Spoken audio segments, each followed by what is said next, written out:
करें कि मोमेंटम हम बिल्ड कैसे करें। फर्स्ट ऑफ ऑल आपको ध्यान रखना, मैं ऐसे कुछ 10 पॉइंट आपको बताने वाला हूँ जिससे आप मोमेंटम को बिल्ड करेंगे। पहली बात आपको ध्यान रखना है, मोमेंटम बिल्ड तभी आपका हो सकता है जब आप क्लियर गोल्स के साथ काम करें कि भाई करना क्या है लाइफ में। अब बहुत कंफ्यूजन हो चुका है, ये कंफ्यूजन हटा दो भैया लाइफ से। क्या करना है, क्लियर करें। और आपको ये ध्यान रखना है कि जो करना है उसके रिटर्न्स पे चर्चा करके काम करो। हमारे यूथ के साथ प्रॉब्लम क्या आ रही है कि वो ये नहीं देखता कि भाई रिटर्न्स कितने हैं उसके। जो भी काम कर रहे हो पहले आप ये देखो कि भाई रिटर्न्स कितने आपको मिलने हैं, उसके बेस पे फैसला लो और एक गोल सेट कर दो। क्योंकि आपको ध्यान रखना है कंफ्यूजन का समय जा चुका है, आप क्लियर कर लो मुझे क्या करना है। रिटर्न्स का मतलब आपको कितने साल में रिटर्न हो जाना चाहिए। आप सबको ये ध्यान रखना है कम से कम 1 ईयर में जो काम मैं चालू कर सकूं पहले आप उसको गोल बनाओ। 1 साल के अंदर जो चालू कर सकूं आप उसको गोल बनाओ। 1 साल के अंदर क्या क्या कर सकते हो आप बताओ। 1 साल के अंदर अपना बिजनेस स्टार्ट किया जा सकता है, हो सकता है बिजनेस स्टार्ट करने का गोल कर सकते हैं। मतलब जो अचीवेबल है उन पर ध्यान दो थोड़ा सा। आप 1 साल में कोई प्रोफेशन के लिए तैयारी कर सकते हैं, कोई प्रोफेशन आप कर सकते हैं। 1 साल में आप क्या क्या कर सकते हैं, आप कोई ना कोई एग्जाम क्रैक कर सकते हैं, पर उसके लिए ध्यान रखिएगा फिर आप 1 साल का ही टाइम लीजिए। 1 ईयर ओनली, मैं कह रहा हूँ ना, ओनली 1 ईयर पे जो काम कर सको और 1 साल में आप एग्जाम क्रैक करो, प्रोफेशन बनाओ या बिजनेस स्टार्ट कर लो। 3 चीज़ें आपके पास है। 2024 अभी आया हुआ है, 2000 आज मार्च चल रहा है, 2025 मार्च तक का गोल बना। 1 साल में मुझे ये करना है बस। 1 ईयर का टाइम दो आप लोगों को। 1 साल का टाइम दोगे तो जल्दी काम होगा। ये नहीं कि अभी 30 साल तक का उम्र है हो जाएगा, छोड़ो। 1 साल ओनली मेरे पास है।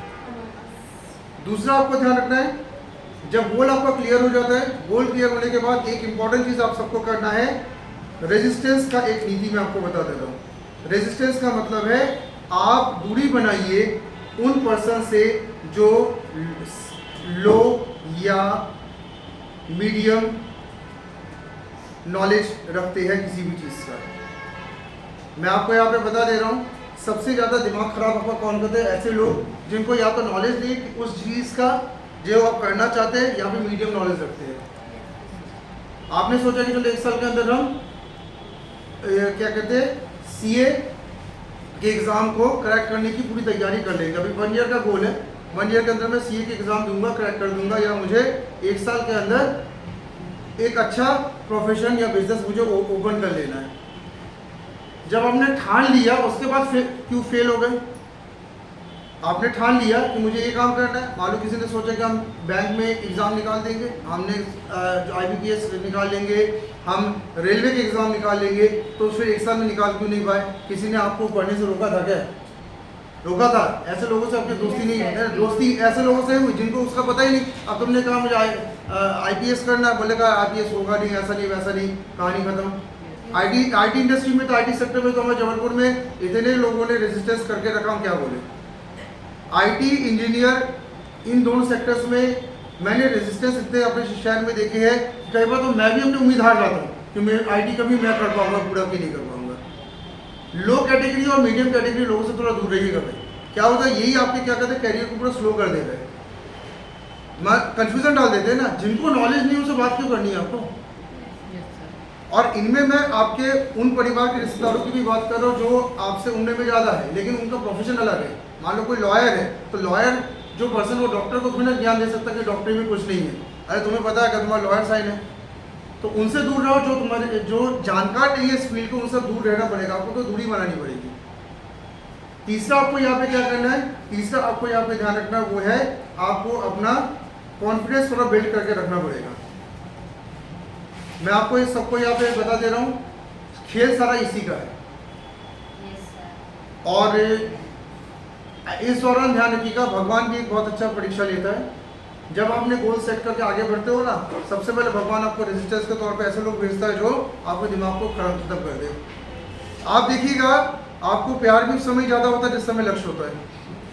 मैंने देखा है, मेरे जीवन में भी प्यार आया है, उस समय आया था जब मेरे जीवन में लक्ष्य था, और जिस समय मेरे जीवन में लक्ष्य नहीं था उस समय प्यार भी नहीं था। तो वो ईश्वर देता है, अब वो देखता है कि मैं कितना मैनेज कर पाऊँ। हाँ क्वेश्चन अच्छा है, पहले 1 साइड से 2 साइड से भी हो गया था क्वेश्चन। अच्छा, वेरी गुड, ठीक है। तो यहाँ पे आपको ध्यान रखना है कि उसी समय मैंने अपने जीवन में 3 बहुत बड़ी घटनाएं देखी। पहला घटना क्या देखा, प्यार उसी समय हो गया जो होना नहीं चाहिए था, उसके बाद हुआ ही नहीं कमाल, ठीक है। दूसरा मैंने क्या देखा, सेकंड उसी समय हमारे सामने इतने बड़े बड़े चैलेंजेस आ गए जिसमें फादर का हॉस्पिटलाइजेशन भी था। अचानक उस समय आ गया, मैंने कहा ये क्या चीज़ हो गई, अभी तक तो पिताजी तो फिट फाट, अचानक हॉस्पिटलाइज हो गए। तीसरा सबसे बड़ा चैलेंज क्या आया, बहुत सारे इकोनॉमिक लॉसेस भी आए, घर के बड़े थे, जिम्मेदारी बहुत सारी आ गई, थोड़ा फाइनेंशियल मैटर भी हो गया। हमें ये समझ में आया कि जब सोच के आप आगे बढ़ते हो तो भगवान उस समय उठाकर तुम्हें कॉन्फिडेंस ब्रेक करने के लिए एक प्रॉब्लम देता है, देखता कि लड़ पाओगे कि नहीं, और उस समय कॉन्फिडेंस अगर आपका ब्रेक हो गया सब खत्म।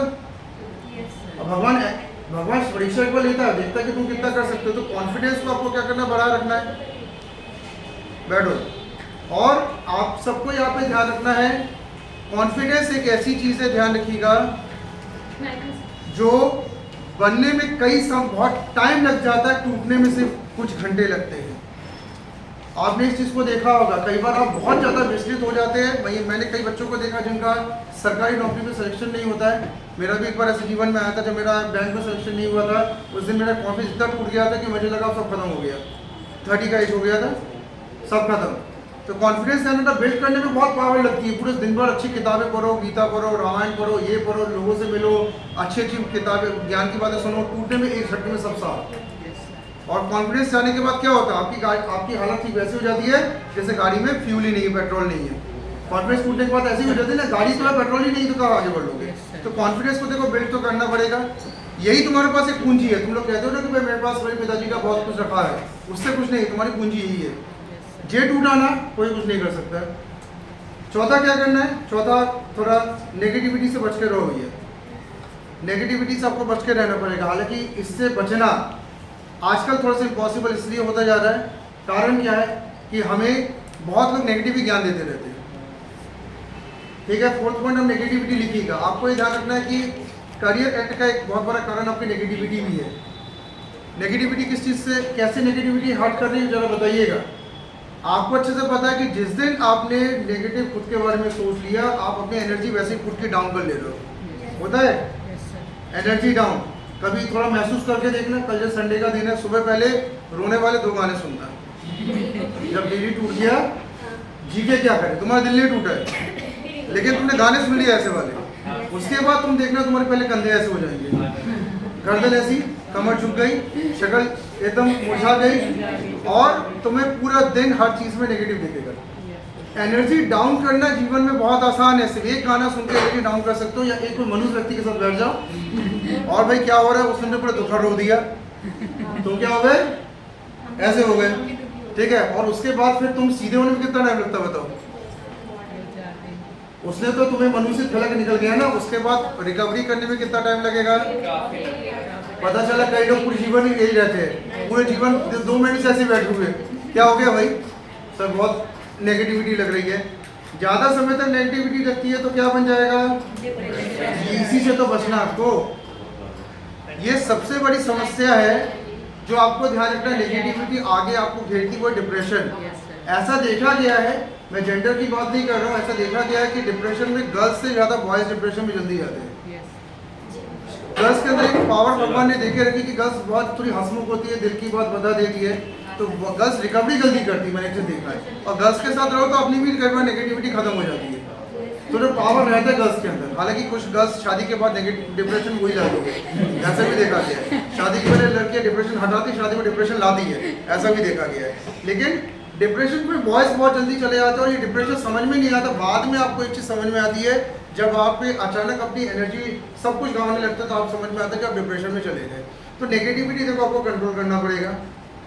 5th पॉइंट आपको यहाँ पे ध्यान रखना, वो है आपका एनर्जी लेवल। 5th पॉइंट हम लोग यहाँ पे बात करें, वो हम लोग बात करें एनर्जी लेवल की बात कर रहे हैं।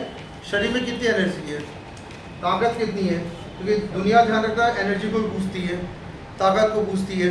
आपने सुना होगा कई लोग कहते रहते कि भाई तुम्हारे पास शक्ति है तो हम तुम्हारी भक्ति करेंगे। हम लोग भी भगवान की भक्ति क्यों करते हैं, बस यही है।